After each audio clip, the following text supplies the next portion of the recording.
अलसेहत homeopathy clinic की तरफ से मैं हूं डॉक्टर यास्मीन। अस्सलाम वालेकुम। दोस्तों, सर्दियाँ आ गई हैं जिसकी वजह से हमारी स्किन रुखी हो जाती है, फटने लगती है और अक्सर खारिश भी होने लग जाती है।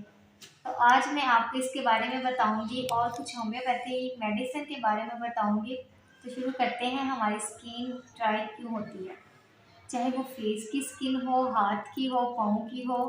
तो सर्दियों में ये प्रॉब्लम कॉमन है, मतलब आम सी प्रॉब्लम है बच्चों में, बड़ों में, बूढ़ों में, कि हाथों की हथेलियाँ फटने लगती हैं और इसमें कट्स लग जाते हैं, बहुत ज़्यादा खुश्क हो जाती है, खारिश होने लग जाती है।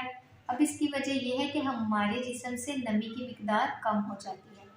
सर्दियों में हम घर में हीटर यूज़ करते हैं हाथ पाँव को गर्म करने के लिए, इस वजह से भी हमारे जिस्म में नमी ख़त्म होती है। सर्दियों में हमें पसीना बहुत कम आता है, उस वजह से भी स्किन ड्राई होती है। दोस्तों, अगर आपके जिस्म में विटामिन ए और डी की कमी है तभी आपकी स्किन ड्राई होगी। इसके लिए जो हम होम्योपैथिक मेडिसिन यूज़ करेंगे वो इन तमाम प्रॉब्लम्स को ख़त्म कर देगी।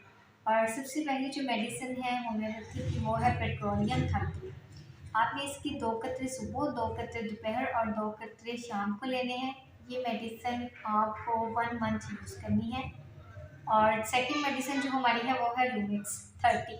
ये बहुत इफ़ेक्टिव मेडिसिन है, इसको इस्तेमाल करें, आपको बहुत अच्छे रिजल्ट मिलेंगे। इसके भी आपने 2 कतरे सुबह, 2 कतरे शाम को लेने हैं। ये मेडिसिन आपको वीक में 3 बार यूज़ करनी है और इसको आपने तकरीबन 3 वीक्स लास्ट में यूज़ करना है। इससे आपकी स्किन जो ड्राई है या उस पर खारिश होती है बिल्कुल ठीक हो जाएगी। इसी तरह हमारे चैनल के साथ बने रहिए। फिर मुलाकात होगी अगली वीडियो में। अल्लाह हाफिज़।